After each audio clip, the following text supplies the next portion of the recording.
district, you know the Pope listens. Dynasty our religion for the blokes missing. On all of these trades, on all of these plays, on all of these grades. By the end of the day, y'all getting played. So what you gonna do next? Try to fill up that flex? Send the homie a text? That trash offer's the best? You try to make it complex, then they text you back. Now all of a sudden they don't make any sense.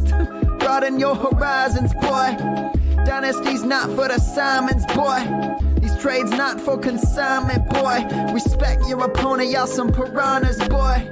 This my advice from me to you. Open up your cute little podcast queue. Search up GOAT District, my dude. Pop it in your ear, man. Y'all know what to do. It's the... And I always be traded. And I always be traded. And I always be trading. Y'all try to betray them, but first you gotta bait them. Fish.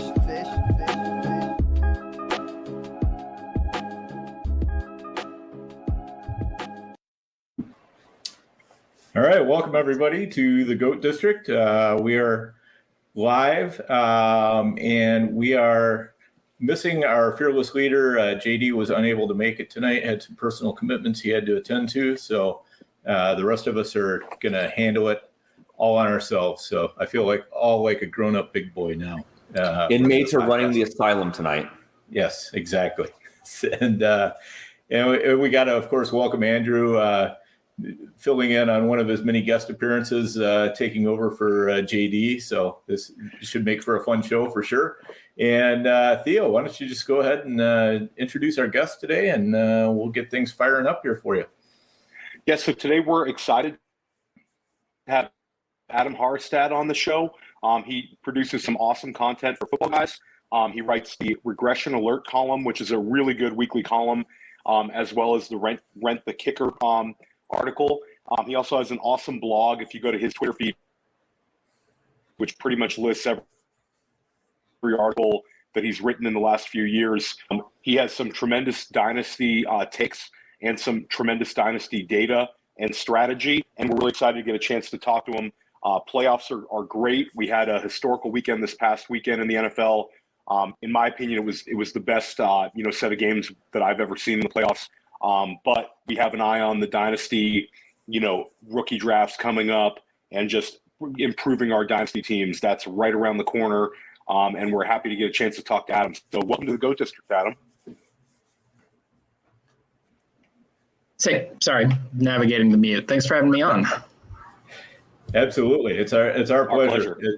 As Toronto Dave has already said in the chat, this is pretty exciting for us.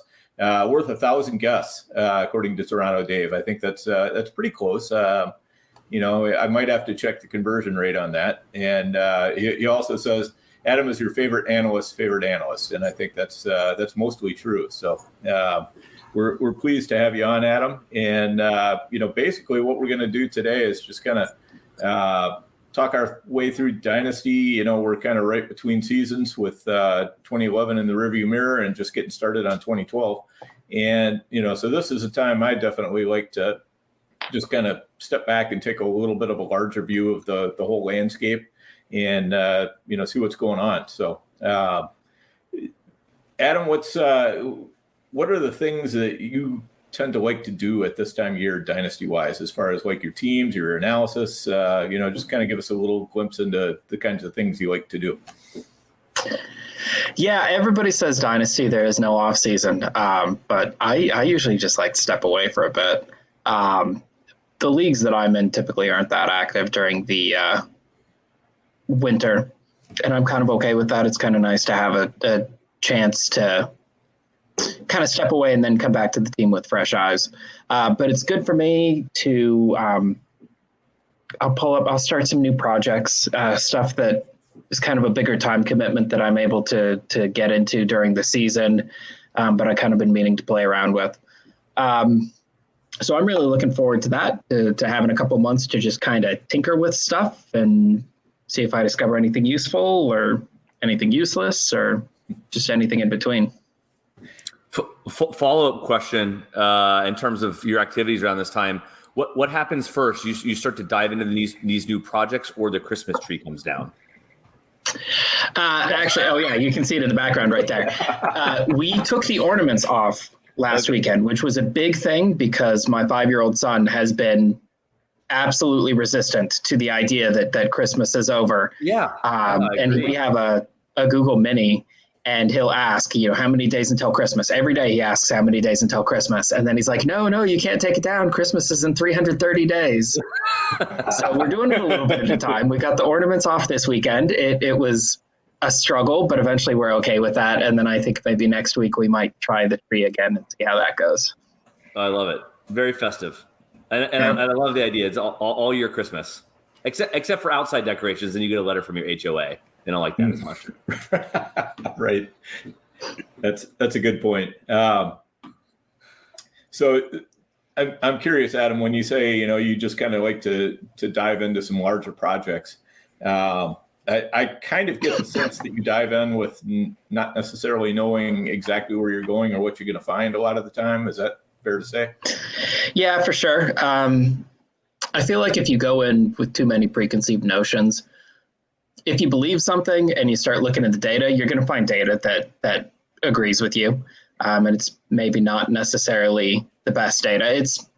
I wouldn't advocate going in completely blind. It's good to kind of have an idea of the kind of questions you want to ask, or to just have a theory that, like, I think things might work this way and I kind of want to investigate that more. But I think it's important to approach it more. I think things might work this way and I want to investigate, and less, I think things might work this way and I want to prove it. Okay. Yeah, that definitely makes sense. One of the things that I was taking a look at when I was kind of trolling through your feed a little bit earlier this week, we were looking at the age curves for, different, I shouldn't say curves necessarily, but the ages of, different positions and how they varied over time. And, one of the things I noticed, and I'm going to throw that tweet up here in just a second, is from 2011 to 2016, the average age of the top 36 running backs never dropped below 25.8 years old. And then that was largely due to a cohort of running backs that kind of aged gracefully into their second contracts. Do you think we're heading that way again, fueled by the running backs from like the 2016 through 2018 draft classes, Dalvin Cook, McCaffrey, Kamara, all those kind of guys? How do you feel about that? Well, yeah, actually, I kind of think it's almost even the opposite. It's less, I think the average age of a position is less about how the guys are aging and more about who's coming in. Because if you look at the incoming running back talent, 2008 was an amazing class, one of the best of all time. And then 2009, 10, 11, 12, 13, 14, 15, pretty much no one of note was coming in. You got Le'Veon Bell in 2013, LaShawn McCoy in 2009, 9 or 11, or somewhere in there. You got a couple guys, but for the most part, they were just bad classes. And so when it came time for the young guys to kind of take over, there just weren't any young guys to take over. And so teams kept turning back to these boring, mediocre veterans because there were no good young guys to replace them. And the position just kept getting a little bit older, a little bit older, a little bit older. And then 2016 and especially 2017, you had these bananas good draft classes. And all of a sudden the age of the position dropped like a stone. And that, like, the 2017 running back class, and I don't say this lightly, is the best running back class in NFL history. And it just, you pulled up the age chart and you can see, like, it immediately hits and the age of the position just sinks like a stone. Now I think those are really talented running backs. I think they're going to age like most really talented running backs do, which is, better than people think. And we're probably going to see the age of the position creep up a bit over time, but all it will take is one or two really good draft classes again to drop it back down. Okay. All right. Yeah, I think that definitely makes sense. Andrew, anywhere you want to go off of? I think since we have the age chart up, let's just move one column to the right, so the wide receivers. And again, it looks like we're getting, darker red as we move through like the time. What's your, like, how do you attribute like is that due to like the second, third year breakouts? Is that just due to a similar, fact pattern of just the stud wide receivers are coming through these latest classes? What are you attributing to the wide receiver boom, or is it maybe more of the passing fueled NFL? Yeah, I think it's mostly talent. And I really like this chart. This stems from something I wrote in 2013, where I was looking around the landscape and saying, like, wow, running backs are really old. Like, this feels unusually old. And I ran the numbers and I found that, I mean, you can look on the chart right there. In 2013, average age of the top 36 running backs was 26.4. At no point before or since then, in the last decade and a half, has it been higher than 26.0. And I was thinking about that. I'm like, why is that? I think a lot of people see these shifts and these changes, and they think it's some sort of structural trend. Like, oh, players are playing longer. That was a common one. Modern medicine, players are playing longer. And I was looking at it more, and I'm like, well, it's not really that. It's that nobody's coming in, like nobody good, nobody worthwhile. And so my hypothesis, or that was my hypothesis, is that it's due to incoming talent. And so I said, as soon as we start getting some good draft classes, I'd imagine that this would sink like a stone. And then I've been following it up over the years, and it's been kind of fun to see that that hypothesis, I think, has withstood the passage of time and the accrual of evidence. So I tend to think the same thing at the wide receivers right now. We've just had some really, really strong and underrated wide receiver classes over the last 3 or 4 years. And I think people have gotten spoiled in rookie drafts with just how good these last 3 or 4 classes have been. And they're starting to think that this is the new status quo. You're seeing rookie draft pick prices rise because people are expecting more. I mean, I know this class is perceived as bad, but in general, I think rookie picks used to be cheaper a decade ago because the classes were bad and people were used to the classes being bad. And now they're more expensive because the classes are good and people are used to the classes being good. I saw Toronto Dave asked if it was coaches' willingness to play young wide receivers more. And that's, I don't think that's necessarily the case. There's some of that, and I think there's some maybe a little bit of college players being more ready to make the transition to the NFL, especially as the NFL is adopting a lot more college scheme concepts. But mostly, whenever I see a trend like this, my first thought is that it's probably 90% just fluctuations in talent and maybe 10% actual underlying structural changes. Got it. And have you, and I don't know if you've seen this in the data, so happy to move on if you haven't. Is there anything to the age cliffs that we're seeing? Is there just like a sudden drop off such that just like add like a Gabe Davis, which I know we want to touch on earlier, 22 years old, he's able to quickly bring that number down. I know he didn't here, but like he would be somebody who could quickly bring that number down, or maybe use Jamar Chase as a better example. And like immediately there's like somebody who is like to 27, 28 years old, who's like dropping off of a cliff such that is that impacting the data at all? Is it just like the younger and younger wide receivers, or are we seeing age cliff in here as well? Well, I'm glad you brought this up. So one of my favorite off-season projects that I did in 2015 is I kind of had this niggling feeling that the way that we were thinking of aging and the way we were modeling aging in Dynasty just wasn't really matching how players actually aged. And we usually use those age curves. I'm sure you've all seen them, that, a player enters and then they ascend and then they reach their peak and then they kind of decline as they age and then they're out of the NFL. And if you average production by age, it will produce an age curve. It's one of the simplest exercises. Anybody can reproduce it.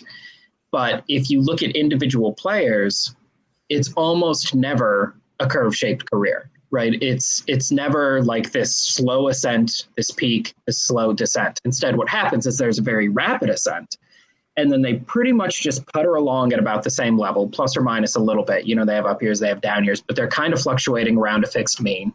And then there's a very rapid descent. You think about like Randy Moss was a top 12 wide receiver one year, and then he was like cut and traded twice the next year. It's just in the blink of an eye, you're done. And so from that, I created my own age model that builds on mortality tables like life insurers use, where instead of saying, you know, you're going to have a slow ascent and a slow decline, I'm basically modeling risk and saying wide receivers at this age, historically, there's like a 28% chance that they're just going to be done. And we're not going to see it coming. There's usually not.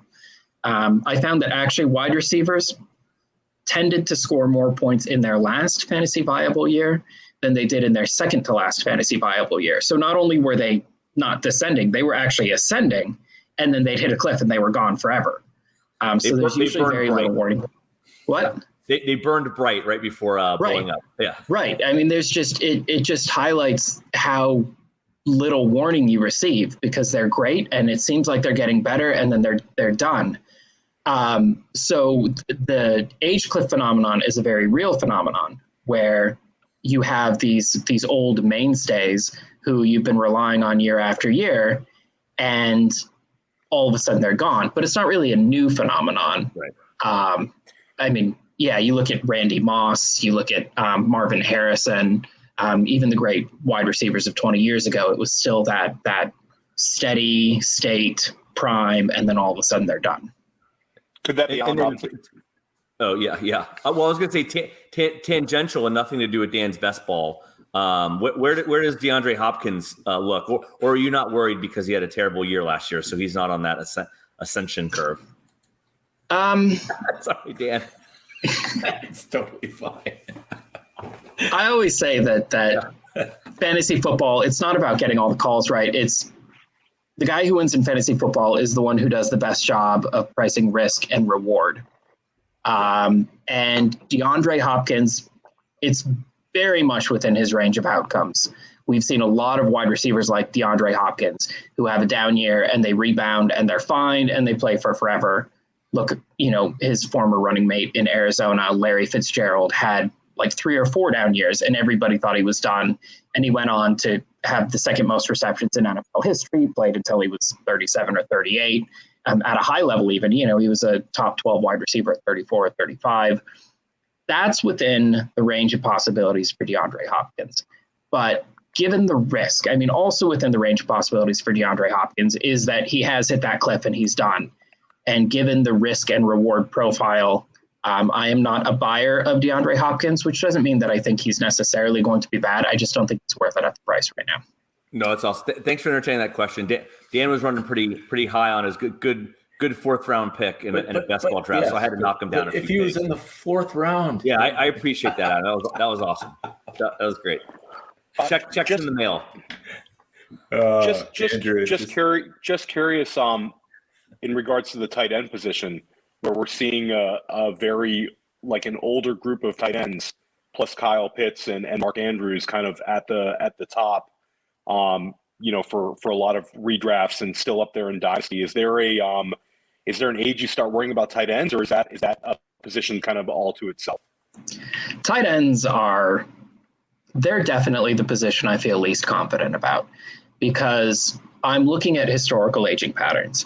And the problem with tight ends is historical tight ends are not like tight ends today. The position is legitimately different. Like Steve Jordan was a top 5 tight end for like 8 straight years. And he's in the Minnesota Vikings Ring of Honor. He was a multiple Pro Bowler.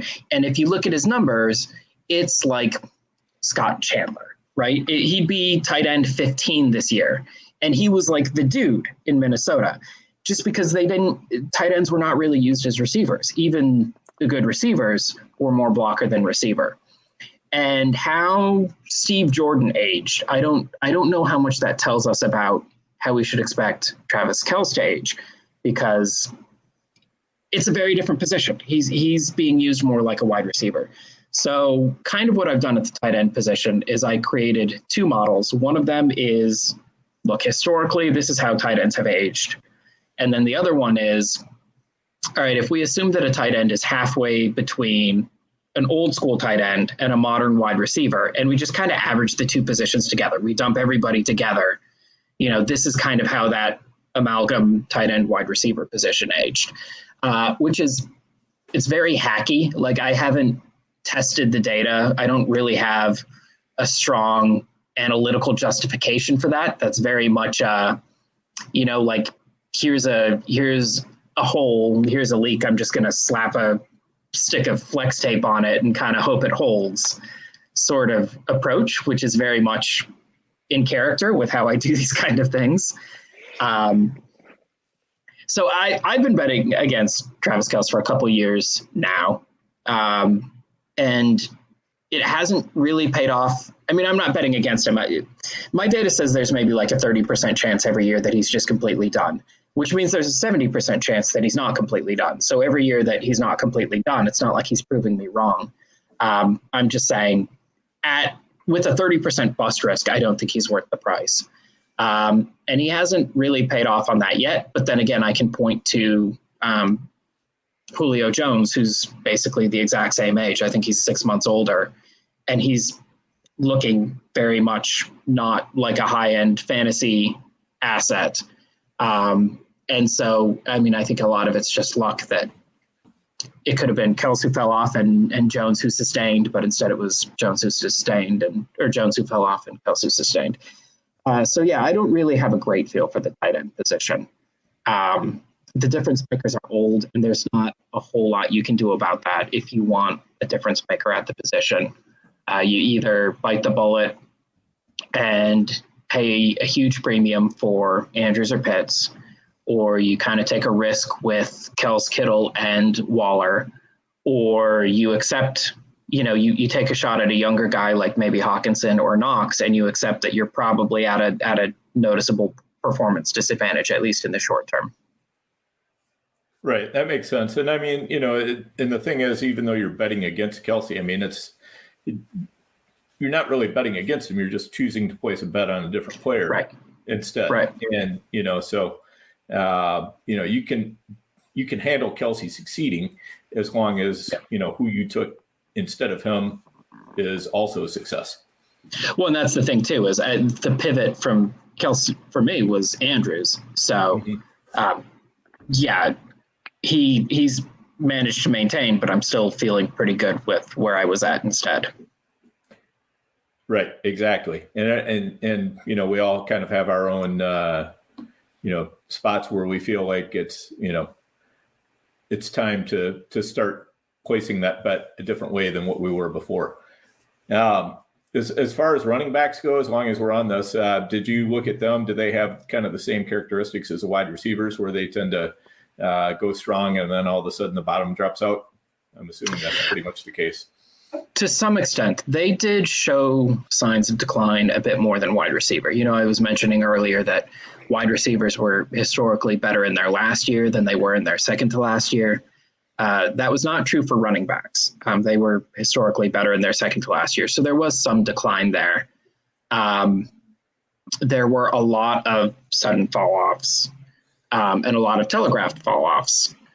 So at running back especially, I'm much more likely to be concerned about a moderate decline in performance. If a guy plays 20% worse, maybe it's nothing. Like maybe that's just typical fluctuation around the prime performance level, because that's totally normal, plus or minus 20%. That's just a regular year-to-year variation. But also, a lot of times that's what the end looks like. So my palms start to get a little bit sweaty if I've got, an older running back who's not quite what he was the year before. Okay. So where are you at on Zeke then? Just for example, do you feel like he's at the end, or was that really injury related this year and you feel like he's going to bounce back? I would be very nervous about him. I'm a buyer on everybody at the price. I actually just clicked over to Keep Trade. I'm looking what his price currently is. Because he's talented, and, talent is the great confounder. Talented players play longer. They're more likely to bounce back from down years. They're more likely to whatever the good outcome is, talent makes you more likely to hit it. Yeah, he's running back 24 on keep trade cut. I would probably be buying at that price. I mean, you look at, there's other running backs ahead of him who I think also have kind of a shaky profile. And I'd probably prefer to bet on Elliott. You know that there's the potential for huge payout. You know, there's kind of a little bit of the chance for a backdoor cover where maybe he's not that great anymore, but he still gets a huge workload because he's Zeke, and Jerry Jones loves him. I don't think he's a high-end dynasty asset anymore, but he's not really being valued as such. So there's less risk in taking a shot. Just to follow up on Dan's question, where would you be at on two guys who the fantasy football community is a lot higher on than Zeke, I'd say at this point? Alvin Kamara and Dalvin Cook will both be 27 when the season starts. Do you start having any reservations about those two? No, but I'd rather have Austin Eckler at a discount. And that's kind of been one of my things this year, that they're basically the same age. I think it's a 3-month span from youngest to oldest between those three. They've basically scored the same over the last 3 years now. They all came from the same 2017 draft class. They're all on a big second contract. Profile-wise, it's really, really hard to distinguish between the three of them. I think Eckler is actually the one going the highest in early 2022 drafts. So profile-wise, it's really hard to distinguish between the three. But Eckler is consistently going, on the market. He's just consistently cheaper. And I don't really know why. I don't know if it's still just lingering because of the draft capital, because he was the undrafted free agent. But we've just seen so much since then. I'm not really a buyer on, although I say that, and now I'm looking at keep trade cut, and it actually looks like Eckler's going way higher than those three now. I view those three as all pretty interchangeable in terms of the profile, in terms of the risk and the reward. So I like whoever's cheapest. I'm not super worried about the age because there's not a whole lot of comparable high-end difference makers who are all that much younger right now. Jonathan Taylor, but you're not getting Jonathan Taylor. So I'd be comfortable betting on one or even more of them at a decent, reasonable price. And if they go bust, they go bust. Sometimes you make a bet and you go to zero. If they last another 3 years, then you just made a huge profit. Makes sense. All right. Guys, anything else off this graph that you want to hit on before we move on? No, I love. No, I think it's It's a fantastic information for sure. All right, sounds good. Theo, where do you want to go next? You got a question lined up? Yeah, sure. Do you tend to hoard picks, or do you like to trade them for proven assets? Or is it something that year to year when you evaluate draft classes? I tend to acquire a lot of picks over time just because they're such a good currency. And basically, I've come around to this new paradigm over the last year that there's basically 5 positions on your team. You got quarterback, running back, wide receiver, tight end, and prospect. And prospect is its own position. Quarterback's job is to put points in your quarterback spot. Running back puts points in your running back spot. Wide receiver in your wide receiver spot. Tight end in your tight end spot. Prospect's only job is to hold or gain value. So it's one job. And because of that, picks are the best prospects because they basically never lose value. Even if a college player gets injured, okay, you can take someone else with that pick. They're very insulated from injury, suspension. They follow predictable patterns. You know that everybody in the league wants them. They're universally desirable. Whereas if you have Derrick Henry, some teams in your league are just not going to be looking to buy a 28-year-old running back. You're market of potential buyers is much smaller. So I really like to acquire picks. Also, it gives you roster flexibility because they don't take up a roster spot. So I went through a stretch in my home league where I think there were 8 consecutive years where at one point or another I held 4 first round picks in every class. And that's a 10 team league. So I usually had like 40 to 50% of the rookie class at any given point. And then I usually traded them off later for other players. I probably made maybe a third of those picks. And it's usually on a case-by-case basis. If somebody's giving me more than I think the pick's worth, I'll sell it. If nobody's giving me more than the pick is worth, I'll use it. It's kind of come to an end recently. I think just because the league's seen me do it for so long that they've kind of wised up. Early on, I was doing the thing where I trade for a guy's pick next year. And the next year he's on the clock, and he would be on the clock, but he doesn't have a pick. And he's so desperate to get back in the draft that he'll trade for his own pick back and give me his next year's pick and a little bit extra. And then we get to that next year and he'd be on the clock and he doesn't have a draft pick. And that well's kind of run dry. Because we've had so many good draft classes recently, I find picks are harder to come by. There's more competitors trying to buy. So recently I hadn't been stockpiling as much. Although I did a big rebuild last year and I wound up getting a ton in that league too. It's really just on a case-by-case basis. I try not to let myself be pigeonholed as, this is the guy who's going to chase youth. This is the guy who's going to chase upside. This is the guy who's going to chase whatever. I try to be really flexible. I don't fall in love with specific players for the most part, except for Rob Gronkowski. I really just try to go where I think the value is. And that changes a lot over time. Because I think a lot of people are chasing last year's value. So I think that, to give you a compliment and to put myself down, I mean, that's a real mental alpha move. I don't think I can operate my life like that because I get so emotional and so excited to make a pick. So I'm the guy in your home league who's like, I got to keep mortgaging my future to get back into the draft. So if you don't mind, like, and maybe Dan and Theo and the listeners obviously know, but what's your like? Are you just a more of a mental alpha than me? Is your background in like psychology, like cold hard statistics? Like what gives you that like confidence to know that this is a long-term value add strategy? Because like I said, who knows? I can hear it all day. Who knows if I can ever employ it just because of my nature? I think a lot of it is I track my failures very religiously, and I revisit them a lot. I mean, I have a thread on Twitter that like, hey, I just won a title this year. Here, looking back, are the worst trades I made over the last 10 years. And there's, like terrible, awful, brutal, horrible trades where you see that and you're like, wow, that probably set your franchise back for, half a decade. And then I look at the results and I'm like, no, I was fine.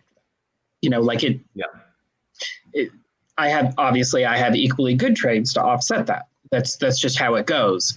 And it's really good to remind myself that I'm playing a 60-40 game at best. I think I have an edge, but it's not a huge edge. I'm going to be wrong at least 40% of the time, sometimes just horrifically wrong. But as long as I'm right 60% of the time, and as long as I keep operating at a high enough volume, the edges will accumulate over time, and I'm going to have a lot of long-term success. And I can look back and I track and I see I have had this long-term success. So it's kind of a trust the process sort of thing. I have tricks because it's not easy for me either. There's loss aversion, which is we're twice as scared of losses as we are, desirous of gains.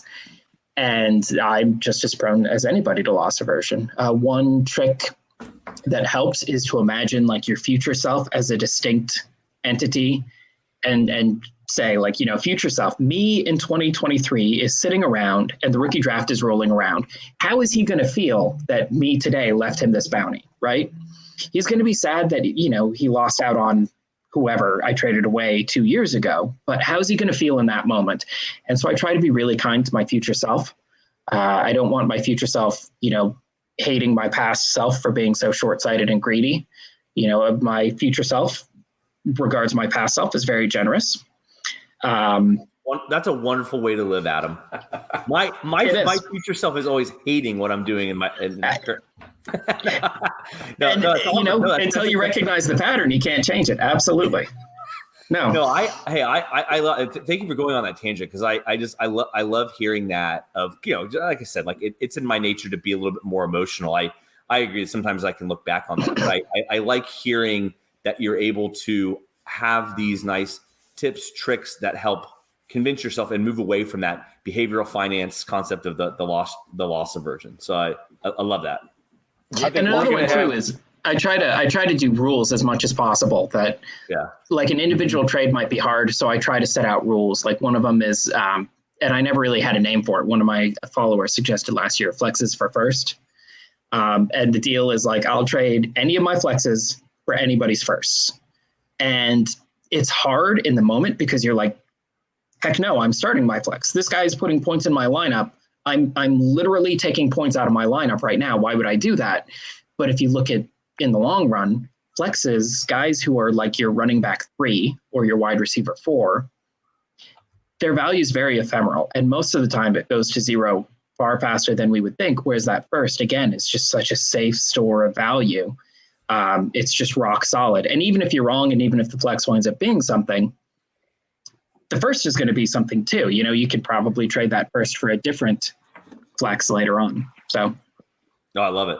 Awesome. I think loss aversion is a great term and a great concept in fantasy football that you rarely hear. We hear about like being risk averse, but that's a very interesting way of looking at things, especially with Dynasty.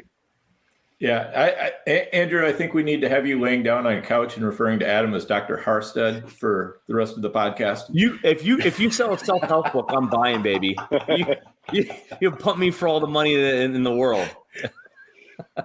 There you go. You've got a new career just right there for you, Adam. That's perfect. And that kind of leads us into one of our other questions. How you feel about intentionally consolidating lesser players into studs through trades and having most of your roster's point scoring tied up into a few players. Is that a feature or a bug? What's your philosophy there? Philosophically, it's good. It's better to have more of your value. I mean, so you imagine you have 2 wide receivers, and you could either have 2 guys who both scored 15 points per game, or you could have a guy that scored 20 points per game and a guy who scored 10 points per game. And imagine that 10 points per game is that's like the waiver wire replacement limit, that you could just grab a guy off waivers right now and the expectation would be about 10 points per game. So you could either have like 2 solid starters, or you could have basically a stud and waiver fodder. A lot of people would prefer the 2 solid starters. They say the big reason is that one injury won't wreck their team. But the flip side to that is if you get an injury, it's twice as likely to be a guy that you care about. Because the guy with a 20 point per game receiver and a 10 point per game receiver, if his 10 point per game receiver gets hurt, who cares? That's waiver fodder. You just get another wide receiver. So when you have your value spread around more, individual injuries are less likely to be impactful, but or when it's spread around more, they're going to be less impactful, but they're more likely to be meaningful. Whereas when it's concentrated, it's like Battleship. The little ship is the hardest one to sink just because you can't find the sucker.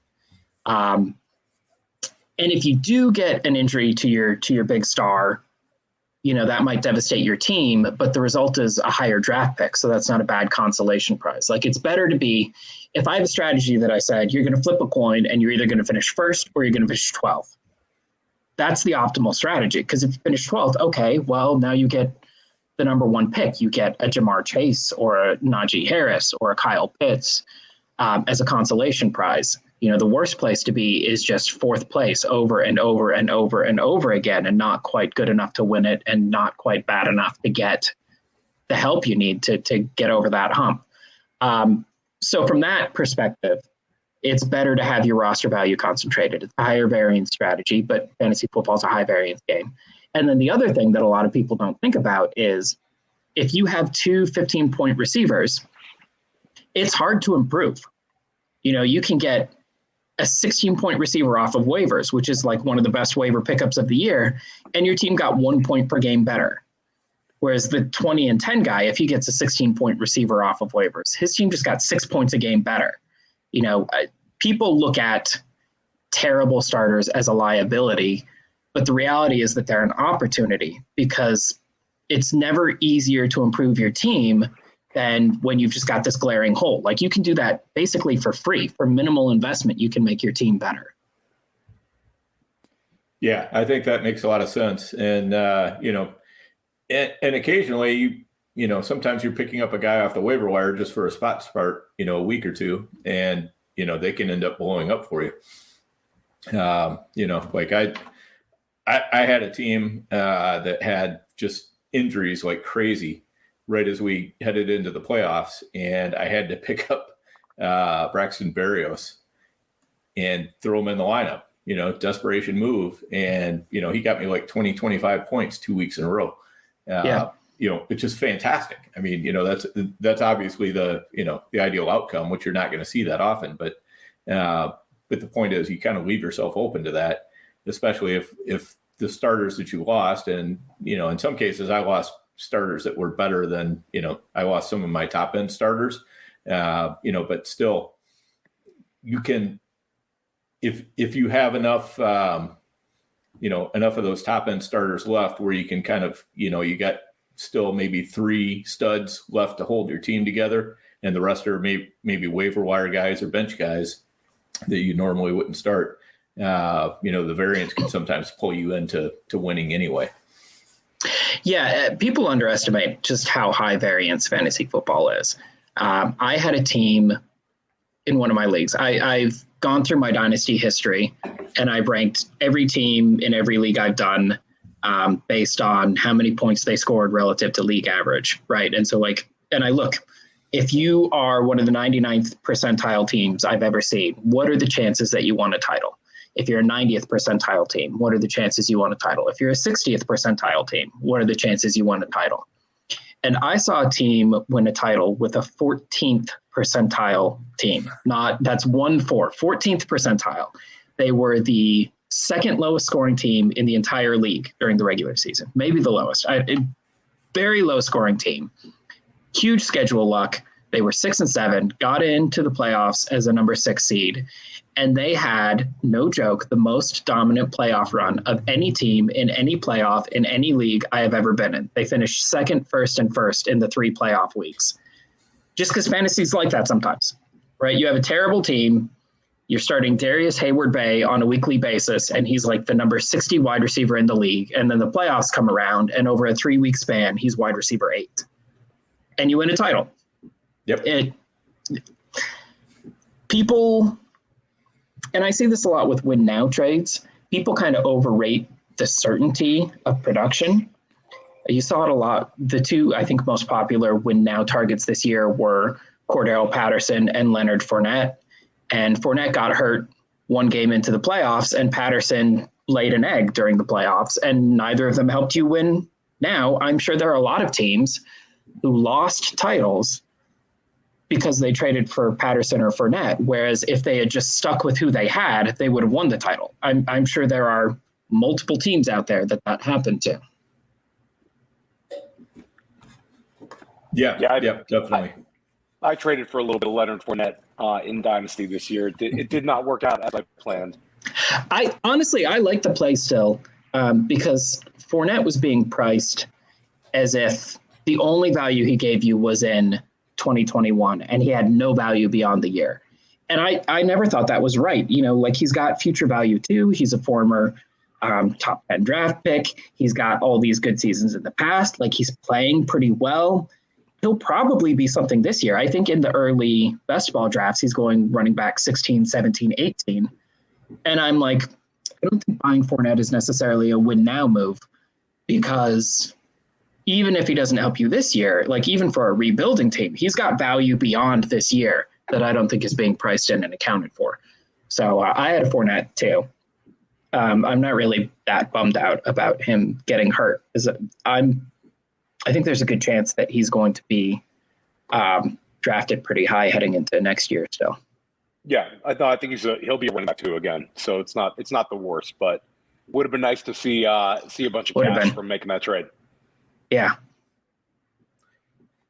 Yep, for sure. I guess kind of a corollary to that, then the year-to-year consistency in scoring for an entire dynasty team, do you think that's a good thing or a bad thing? How do you feel about yearly consistency or weekly consistency?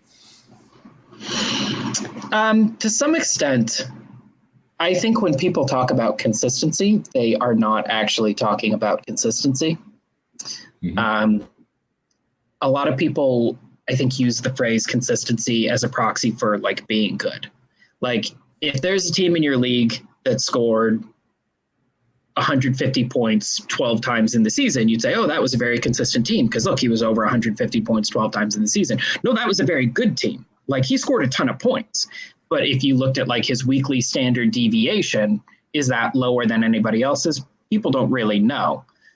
You see that a lot for players. Oh, a consistent player is somebody who scores, who tops 10 points in 14 games. That's not consistency. That's being good. If you top 10 points in 14 games, you're at least a 140-point receiver, right?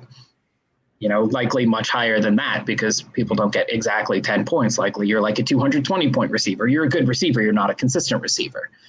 And if you look at actual standard deviations, I don't know that they're especially meaningful. If anything, better players tend to have higher standard deviations just because that's how standard deviation worked. If you changed your scoring system so that everything was worth twice as many points, everything would score twice as much and everything would have twice as big of a standard deviation. Like bigger numbers lead to bigger standard deviations. There's ways to account for that, but I get the sense that most people don't care about coefficient of variance or standard deviation or any of that. They just want a guy who's going to score a lot of points a lot of weeks. If you look at, I haven't looked in a rigorous way at weekly consistency in teams. I have tested the predictive power of total points versus all play, which theoretically all play record would tend to reward more consistent teams. Total points would tend to reward higher variance teams. And it's about the same, 6 of one, half dozen of the other. Both mostly in terms of predicting how you'll do next year. I don't think consistent teams in 1 year tend to do better the next year than inconsistent teams because it's mostly just random chance. It's not really predictable. It's good to be consistent from year to year if you're good. It's bad to be consistent from year to year if you're bad. If you're kind of in the middle, maybe you want to be inconsistent. But yeah, the worst thing is consistent and bad. That's what you definitely want to avoid. Right. Yeah. And I think that's kind of the thing I was shooting at there is if you're in the middle, get good or get bad, but do something. Totally. I did a rebuild last year and it was my first, I've been doing Dynasty since 2007. And this was the first time I did a full on strip to studs rebuild. Between September of 2020 and October of 2021, I turned over my entire roster except for 2 players. There was only 2 players in common over that. And I wrote it up on my blog, and I was very explicit up front that, look, my goal right now is to get bad. Football Guys has me rated as like the 6th best team in this league, and that's no good. I want to be 12th best team in this league. And I'm not going to tank. I will start my best lineup every week because kind of the competitive integrity of the league depends on everybody making a good faith effort to win. But I'm absolutely going to trade Alvin Kamara for a bunch of rookie picks and young players. I'm absolutely going to trade away Odell Beckham for, prospects. I'm going to absolutely trade away all of my present value and move it into the future. Because I'm sick of being the 6th best team and drafting in this range. I want to be really bad. And it worked out great. I got the number 2 pick. Pitts went number 1. I wound up with Jamar Chase. And then I won a title this year, actually, in no small part, thanks to Chase going absolutely bananas. Yes. Speaking of inconsistent players there, Chase is like the definition of inconsistency. But, I think the main thing that we all need to keep in mind is we should be going to the Chip Kelly School of Dynasty, which is score fucking points. What's your plan? Yep. So that's basically it. I mean, you get a hold of a Jamar Chase, who cares if he's consistent? I like the variance of his 55-point weeks. Yeah, that's the kind of variance that I like. The thing too about inconsistent players is if you dump 8 of them together, the result is not inconsistent. If you've got 8 blow up players, it's not like they're all going to blow up on the same week. You'll have 1 week, 6 of them will put up duds and 2 of them will blow up. The next week, 6 of them will put up duds and a different 2 will blow up. Next week, 6 of them put up duds and a different 2 will blow up, right? And the end result is much, much, much more consistent than its component parts. The amount of consistency or inconsistency an individual player contributes to your overall squad is trivial. Right, exactly. And, I think overall, I mean, to a certain extent, that consistency is a myth anyway. I mean, it's just, it's kind of based on short-term circumstances, and, consistency doesn't last long enough to actually be termed consistency, at least not in my book. So interestingly, I actually project consistency for football guys for behind the scenes. It kind of feeds into our apps for like our DFS apps. For something like a GPP, you want a more inconsistent player. And even in our season long app, when it sees your starting lineup, it'll actually look at your opponent and say, wow, your opponent's way better than you are. You should load up on inconsistent players if you want a prayer here. And so I've done a lot of work on this over the years. And really the conclusion that I've come to is that 99.9% of people have no idea what they're looking for when they're talking about consistency. There's a lot of folk wisdom. The idea that it's predictable, it is barely. The amount of signal there is very, very small. Years of experience somewhat predicts consistency. The longer you've been in the league, the more consistent you tend to be. Something like yards per touch, yards per reception, guys like Deshaun Jackson are more inconsistent than Julian Edelman. But we're, like sum total, the difference between the most inconsistent and the most consistent players, maybe their standard deviation is about 15% larger than it otherwise would be. It's a small edge.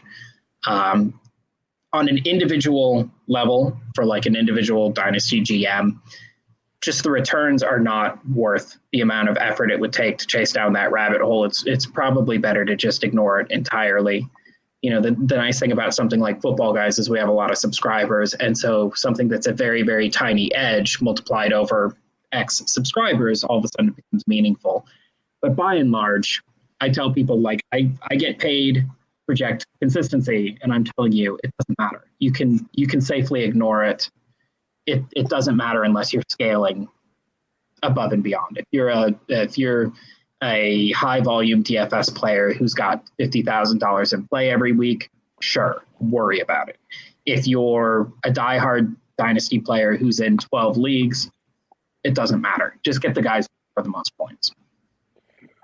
I think a good follow-up to that would be, what mistakes do you commonly see dynasty touts pushing on Twitter?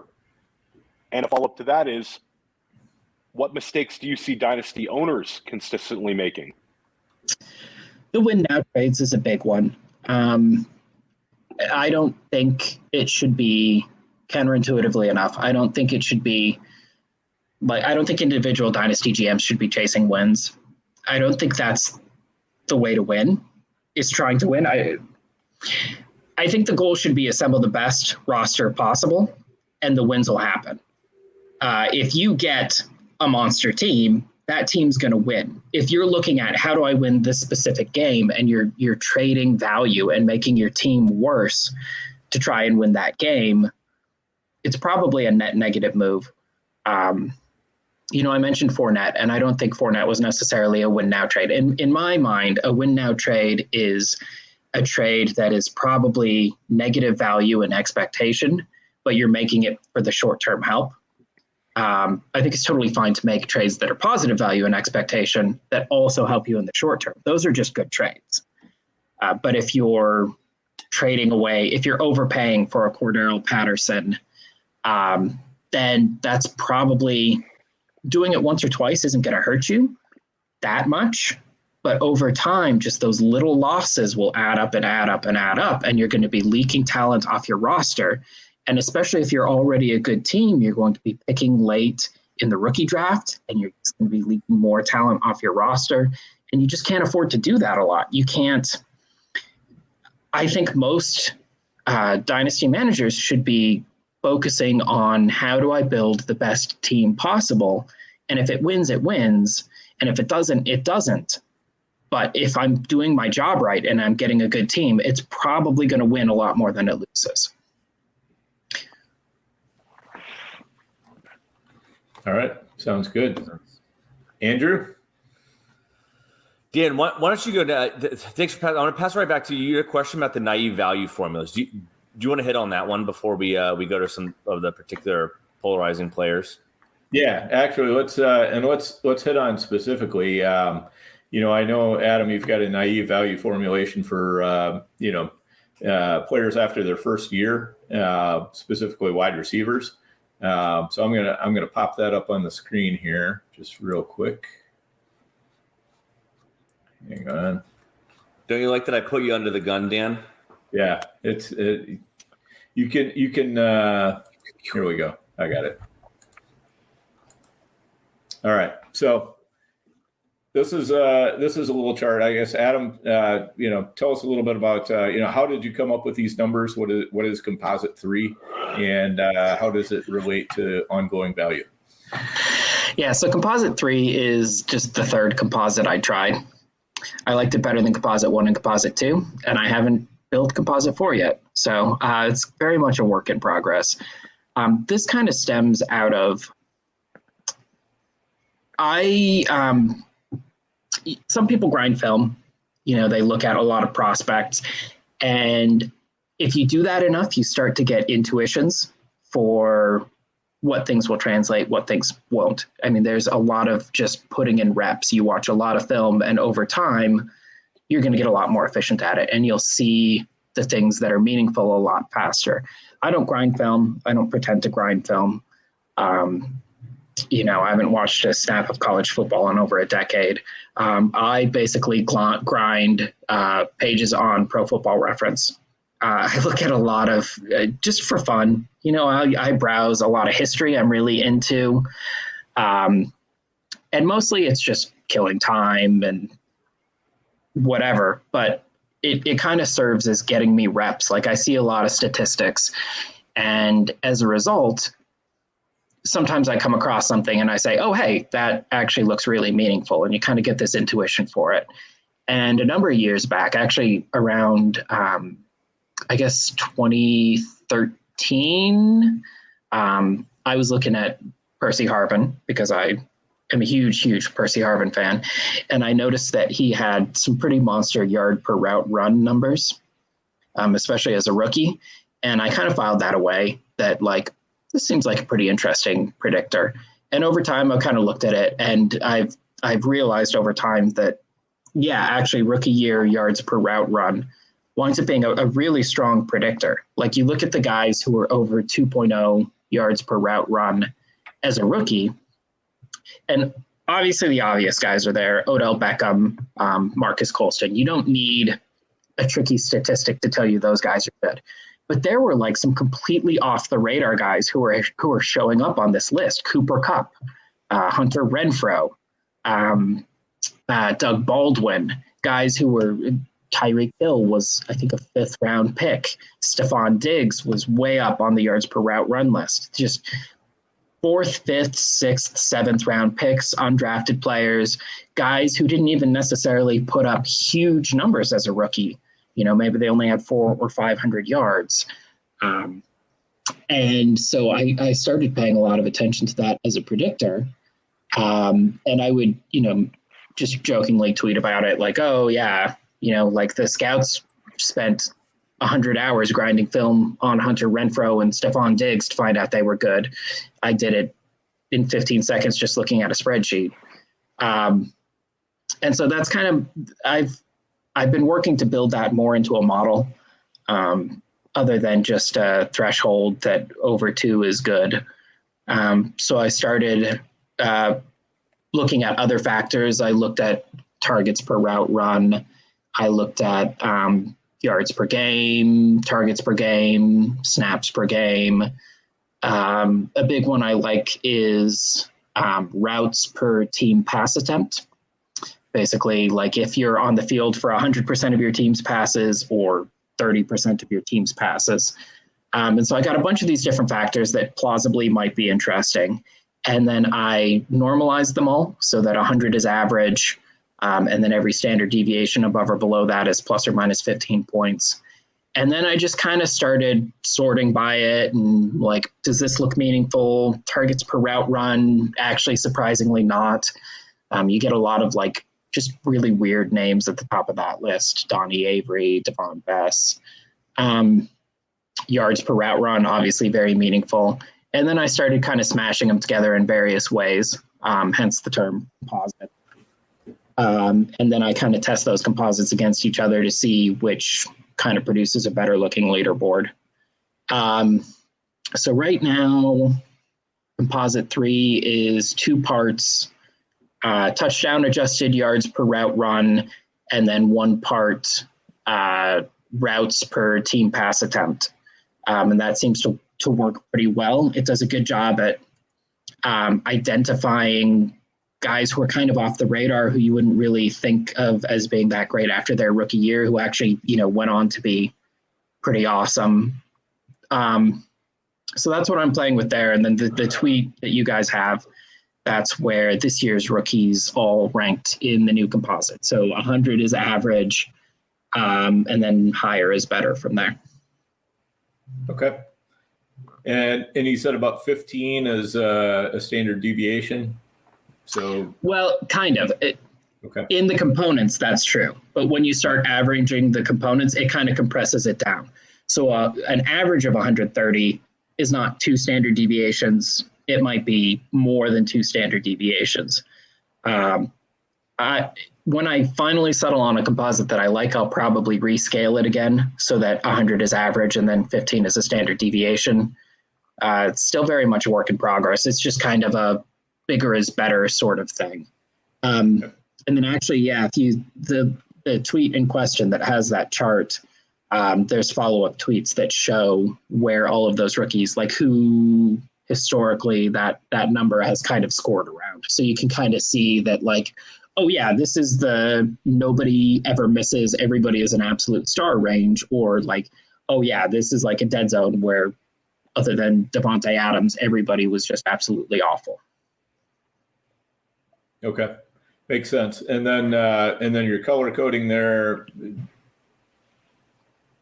Well, let me rephrase that.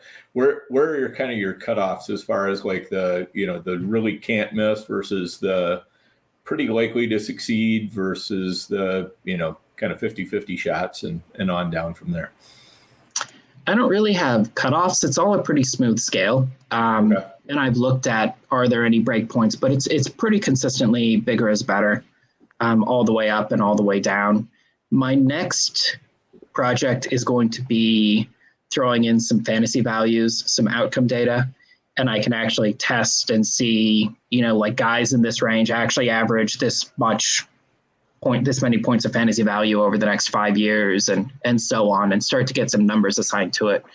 Because right now everything is just very loosey-goosey, make a list, look at it, see if it sucks. And what if I really want Josh Palmer to be a thing? Is his 83.9 just an absolute death sentence with the, as Toronto Dave calls it, the Harstad recipe for composite 3?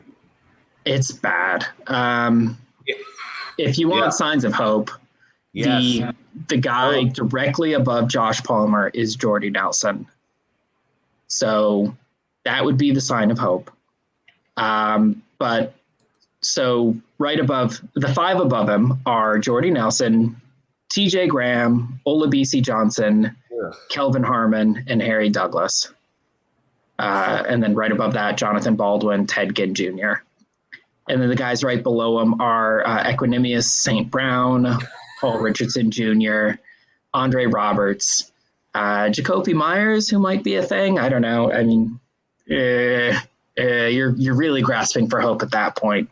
Yeah. Adam Humphries, Nelson Aguilar, Darius Hayward-Bay. It's grim. It's not. I always say, I do a lot of historical modeling, and I say history is not destiny. You know, if Jordy Nelson had torn his ACL or torn his Achilles after year 2 and been done, that wouldn't make Josh Palmer less likely to hit, right? It would have made his comps worse, but Josh Palmer actually, I don't know if you know this, is actually a different player than Jordy Nelson. His knees are not Jordy Nelson's knees. You know, his ankles are not Jordy Nelson's ankles. If Nelson gets injured, that doesn't actually impact Josh Palmer, but it will impact his comps. So something like this is always risky. There's always outliers. You know, Jordy Nelson had no positive comps and he became great. Devontae Adams had no positive comps and he became great. Anything is possible. But like I said, it's all about pricing risk and reward better than the next guy. And I want absolutely nothing to do with that risk reward profile. If I could get somebody to pay me to take it off my hands, I'd be selling. Yeah. Well, hope's a good thing. Maybe shout out to Wheeler. No good thing ever dies. So. And shout out to Wheeler in the chat. How about Terrace Marshall? Any hope there? I see he's significantly lower than Josh Palmer right now. He is not literally the worst in the entire sample. He's not. He did beat out JJ Arcega-Whiteside. Well, there you go. So that would be the reason for optimism. He is better than JJ Arcega-Whiteside. But yeah, looking at the component parts, he is at least a standard deviation worse than average in routes per game, routes per team pass attempt, targets per game, yards per route run, targets per route run, touchdowns per route run. There's nothing positive in his profile. Does he say above JJ Arcega-Whiteside because he didn't have his mother holding an umbrella over him at training camp to keep the sun out of his face? Is that part of this model or no? No. Just check. I have not actually. Maybe composite 5 or 6. I'll start adding mothers with umbrellas, but that's currently not an input. Also, draft position, not an input, which I'm very, very happy with, because it's cool when something's telling you something meaningful and there's signal there without the draft position. Because if a model's only telling you that like highly drafted players are good, you don't need a model for that. I like a model that can look at somebody like a Stephon Diggs, who was picked 146th in the draft, you know, and say this guy's an absolute baller. Yep, makes sense. Well, one thing we definitely want to get to is we want to talk about a couple players that have been kind of hot button issues, I guess, on Twitter. Where are you at, Adam, on like a Ceedee Lamb? How are you valuing him right now? You know, maybe versus how the market is valuing him, or just how are you valuing him even independent of the market? He was overpriced. Now he's kind of not. Now he's about right. I think I might still slightly prefer some of the other guys who are kind of in his range on keep trade cut right now. But it was weird. And I say that my process doesn't get me to a different place than anybody else's. It just gets me there a couple weeks faster. And if you're willing to pull a trigger pretty quickly, you can make a profit on like that 2-week lag. And my process was saying, I don't really get Ceedee Lamb. You know, he's producing like T. Higgins. He's basically the same age as T. Higgins. He was drafted in the same range as T. Higgins. And yet Ceedee Lamb is the number 3 dynasty receiver and T. Higgins is like number 16. This doesn't make sense to me. It's like Eckler, Dalvin Cook, and Alvin Kamara. These guys should be very close. They're not very close. That probably means I want to sell the guys who are valued highest and buy the guys who are valued lowest. And I made the joke, I think a couple weeks ago on Twitter, that said, Ceedee Lamb has now continued his annual tradition of producing exactly like T. Higgins, but costing twice as much in Dynasty. And since then, there's been a huge market correction after the playoff game, which is kind of irrational because it's not like the playoff game showed us anything that he hadn't been showing us for weeks or months. But like I said, it's not that I'm getting to a different place. I just tend to be getting there a little bit faster. Now he's down to 7, I think. Yeah, it looks like 7 for me, which seems fine. He's young. He was pretty highly drafted. He was a pretty good prospect. He's not been terrible. Well, he's not been bad at all. He's been pretty solid. There was just nothing really in his profile that screamed top 3 yet. I didn't think that was a fair risk-reward balance on him. I would prefer Waddle because there is a lot in Waddle's profile that is screaming potential top 5. He was more productive in his first year than Ceedee Lamb was in either year, or more valuable in his first year than Ceedee Lamb was in either year. He was a higher draft picked 6th overall versus I think like 17th for Ceedee Lamb. And the market, I think, still has Lamb over Waddle. But I won't be making joking tweets about Lamb at his price right now like I was a couple weeks ago when he was 3rd behind Chase and Jefferson. I don't want to be seen as a Ceedee Lamb hater because if he drops another few spots, I'll probably be buying him up. I just thought he was mispriced. Okay. Makes sense. How about the man of the moment? How about Gabe Davis? I like Gabe Davis. I got him for free off waivers, which was nice. That was found money. Because he had, I calculated it a little bit ago. I think he had like 56 points in his first 10 weeks and 52 points in his last week. So kind of a contrast there. But yeah, he was like under 6 points a game over the first 10 weeks of the season. My philosophy is that larger sample sizes are always more predictive than smaller sample sizes. I don't think we should ignore this last game, but I think we should toss it in with every other game he's played this year, average it all together, and say that's probably the best representation of who he is as a wide receiver. It's a pretty good profile. He was decent in the rookie score, a little bit below average, but in a range that there were some credible hits there. It's easy to tell yourself a story of him returning value at some point. He's looked interesting. I don't want to put too much emphasis on narrative, but there are times when you look at him and you're like, this could be a guy who becomes a thing at some point. I like taking cheap gambles on guys like that, because if I'm wrong, when you're getting somebody off of waivers, the most likely outcome is they're useless. That's why they're on waivers.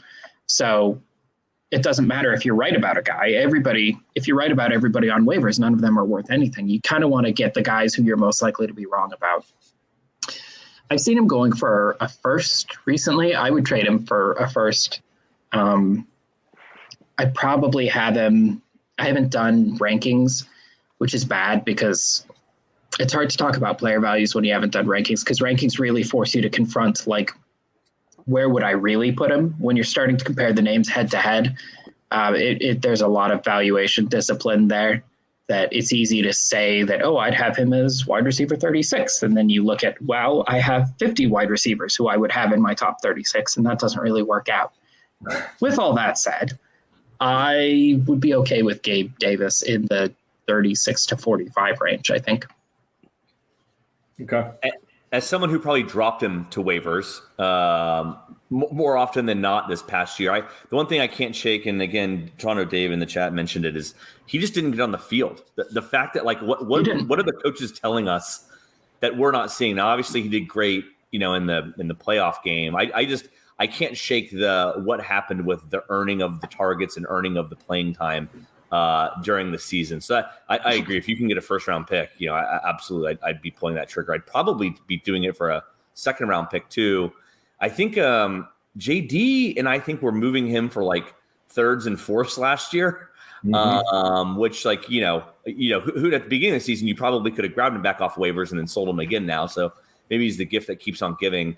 But I agree. I think somewhere late first in any second round pick may also be of trigger pulling time. And I'll add targets per route run, not especially meaningful. And he's pretty good there. He gets targets when he's on the field.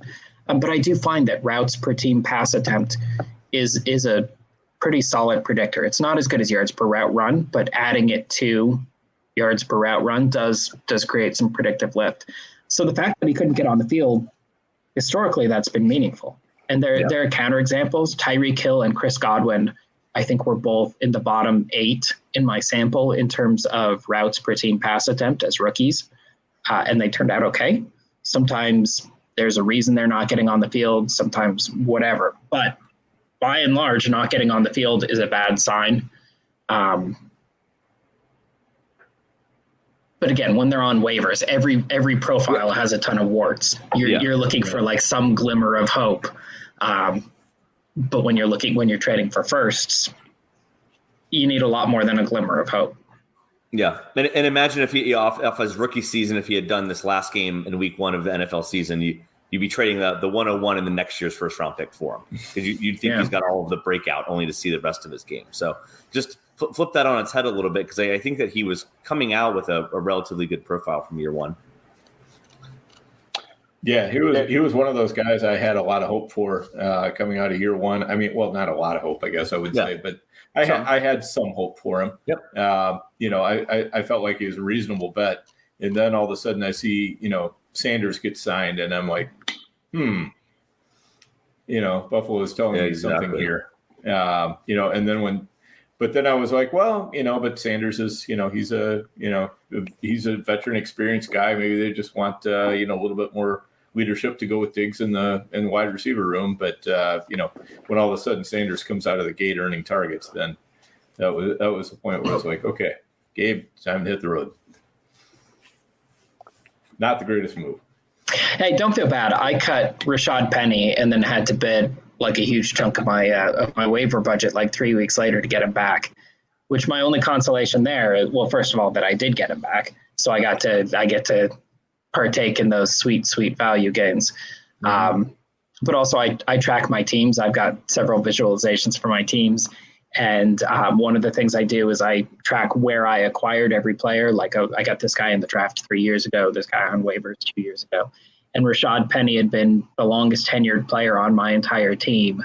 And so I at least got to reset the counter so that every time I look at that, I don't have to, Rashad Penny's the longest tenured player on my team. Like that always feels bad. Sometimes I get to the point where I'm like, I want to cut you just so I don't have to look at you as just because you're such an albatross. That's what that means, is I can't get value for you in a trade.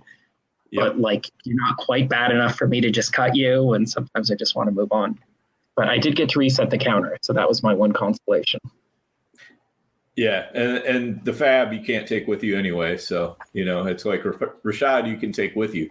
The fab, gets left in the dust of 2021. So if you had it, ours carries over, but it's one of those where does it? Okay. Yeah, they kind of, it's deep enough where nobody ever bids anything, and it's been rolling over for so long that now everybody just has like cartoon levels of fab where like it's become meaningless. Where you're like, yes, I'll bid like 3 years worth of fab on Rashad Penny because I haven't bid anything on anyone in like 8 years. So it's one of those funny situations. Well, last wide receiver, just if we want to throw it out there, Amon-Ra St. Brown, rookie riser, but I think according to the composite 3, he was pretty high up there. So where are you seeing Amon-Ra St. Brown here this offseason going into next year? He came on really strong at the end. By around week 12, I think, I ran the numbers, and he scored like a 93, which would put him down by 93 is not terrible, but it would, it's like where Rondale Moore is. It's pretty bad. And then he just went absolutely nuts. And I wasn't updating in real time, so people were asking me about him, and I'm like, he's pretty low, and I don't think this is moving the needle that much.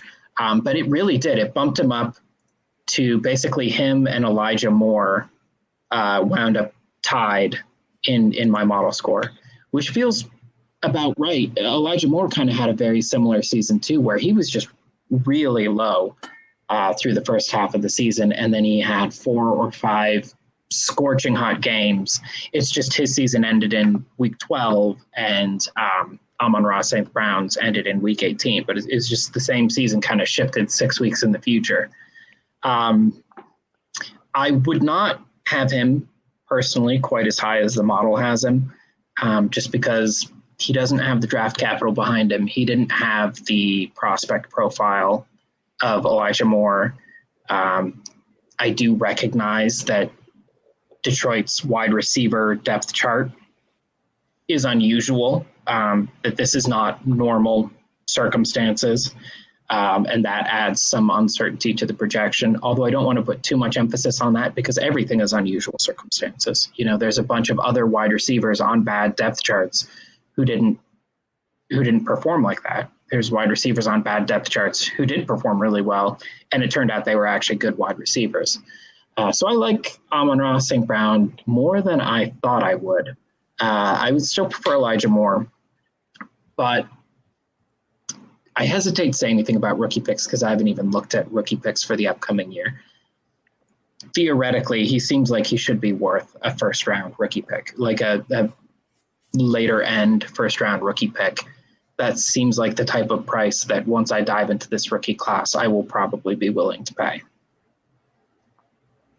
I like it. Yeah, definitely. Makes sense. Well, quickly, because of course I'm terrible at running the podcast. We want to put in a quick plug for our sponsor, the FFPC. They have Dynasty Orphans just like crazy right now. You can go on there. You can find orphans from everything from $77 leagues to I don't know if they have any $5,000 leagues currently, orphans, but I know $2,500.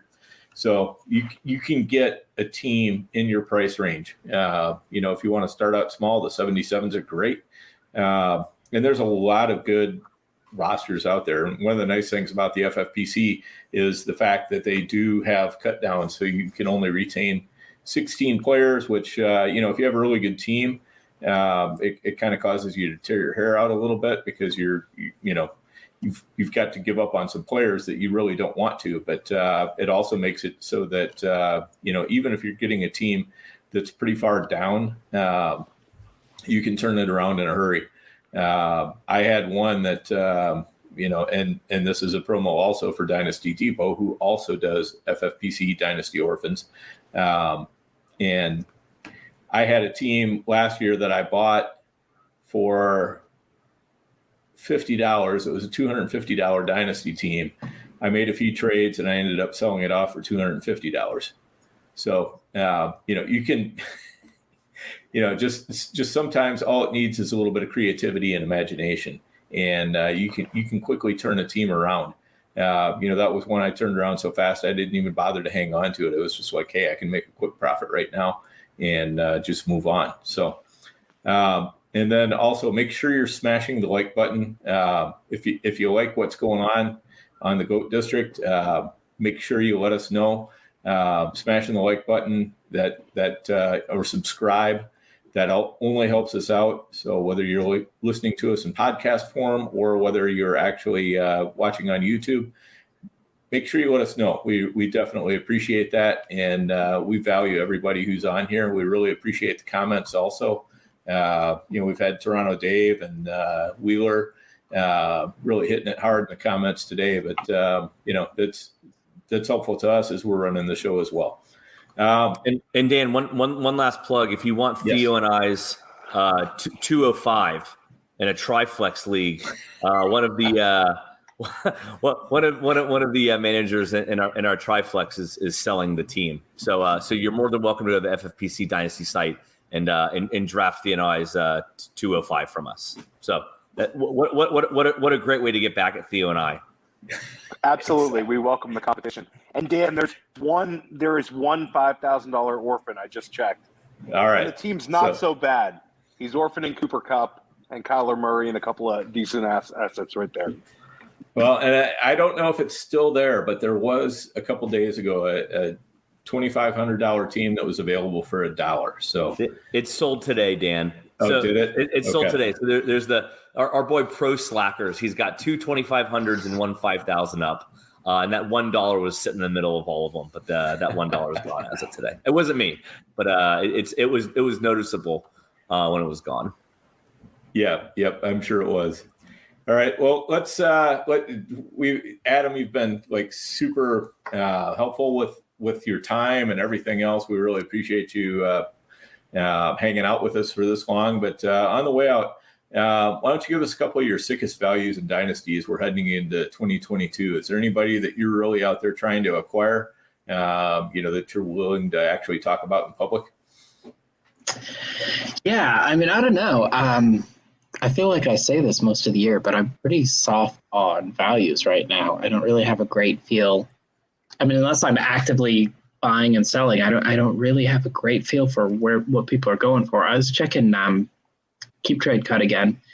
One thing is Waddle for a long time. I felt people were like way undervalued on just because, again, top 10 draft pick, producing really well as a rookie. Historically, that profile is a very, very valuable one. I feel like people have kind of caught up to Waddle. He's wide receiver 8 now. He's right around Ceedee Lamb. This feels about the right range. I might have him a tiny bit higher, but I'm not going to quibble too much over that. But Devontae Smith actually scored even a hair better in composite 3. Which I'll have to come up with a name at some point once I'm done iterating composites. He scored a hair better. I'd still prefer Waddle to Smith, regardless of the model says. The model's not, it's not the boss of me. It's a data point to inform my decision making.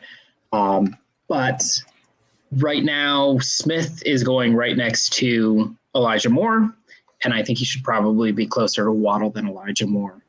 So he seems like a good buy. And then other than that, I always like cheap, talented quarterbacks. I think people underrate how important talent is. And you'll see when you get to like the 3rd or the 4th rounds, you'll see like mediocre running backs and wide receivers going around like all pro quarterbacks. And if you look back like 8 years from now, who's going to be regretting their 4th round pick? Typically, it's not the guy who drafted the all-pro quarterback. So depending on what everybody costs at any given moment, I'm always happy to buy Patrick Mahomes in the 2nd round of startups. I'm always happy to buy whoever's cheapest of Josh Allen, Joe Burrow, Justin Herbert, Kyler Murray, those kind of guys. If I can get like a huge discount on maybe like a Dak Prescott, I do love, and I want to say it's like a weakness because I tend to accumulate too many of on my 2 dynasty squads right now, my quarterback depth chart is one of them has Mahomes, Deshaun Watson, and Dak Prescott. And the other one is Murray and Herbert. And these are 1 quarterback leagues. So it feels like wasteful to have that kind of value on the bench. But the nice thing about quarterbacks is they hold the value too. It's not like any of those guys, barring unforeseen circumstances, is going to be losing any value in the short run. So I tend to be an advocate for getting some of those talented singlet positions on the cheap. Mark Andrews, I think, is kind of the same, where there seems to be a little bit of a discount on him. Just structurally, yeah. I like that. I love the Devonta Smith call. I think he's one I was trying to look into as well.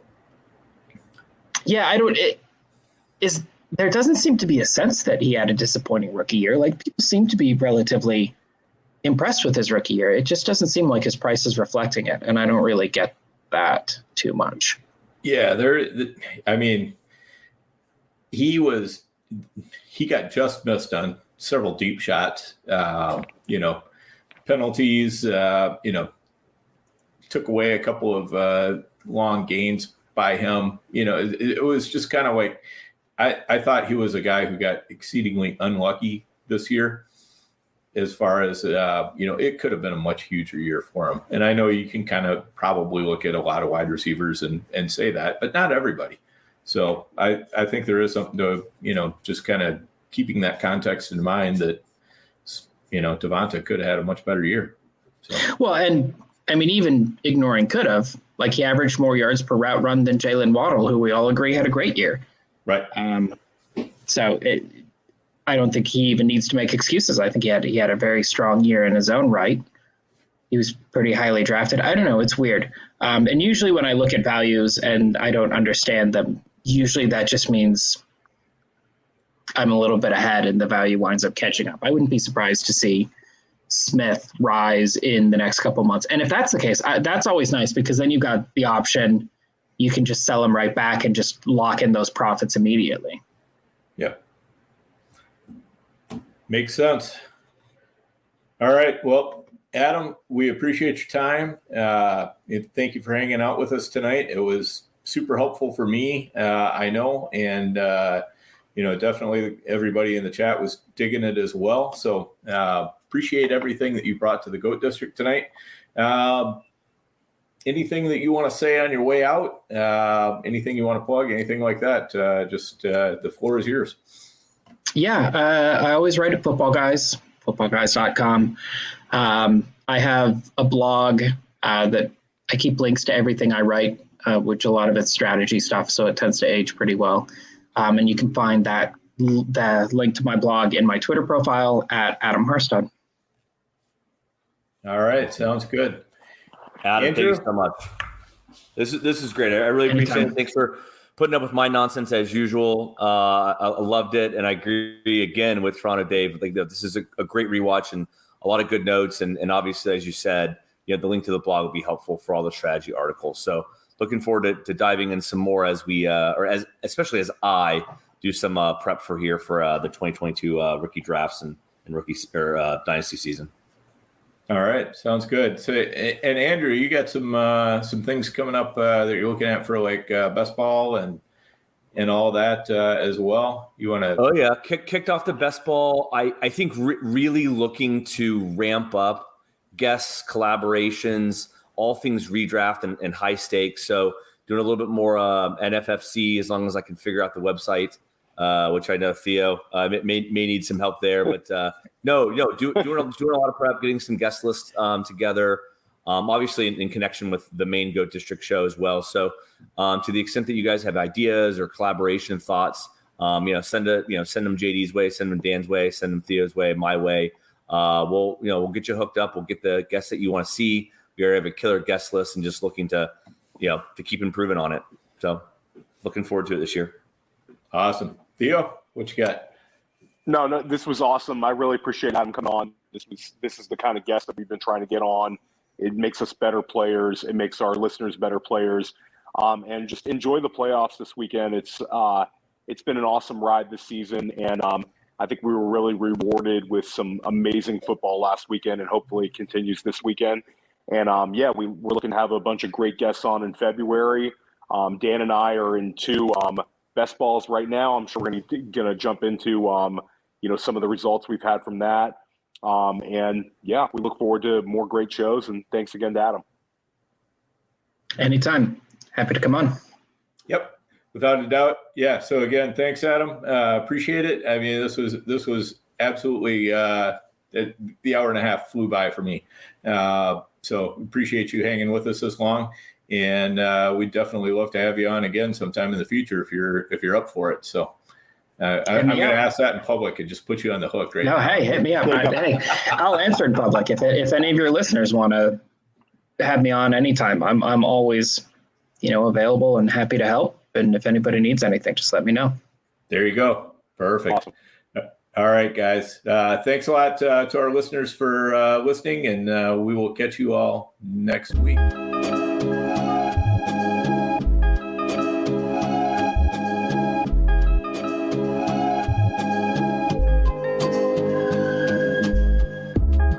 district, you know the Pope listens. Dynasty, our religion, for the blokes missing. On all of these trades, on all of these plays, on all of these grades. By the end of the day, y'all getting played. So, what you gonna do next? Try to fill up that flex? Send the homie a text? That trash offer's the best? You try to make it complex, then they text you back. Now all of a sudden, they don't make any sense.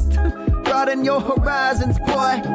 Dynasty's not for the Simons, boy. These trades not for consignment, boy. Respect your opponent, y'all some piranhas, boy. This my advice from me to you. Open up your cute little podcast queue.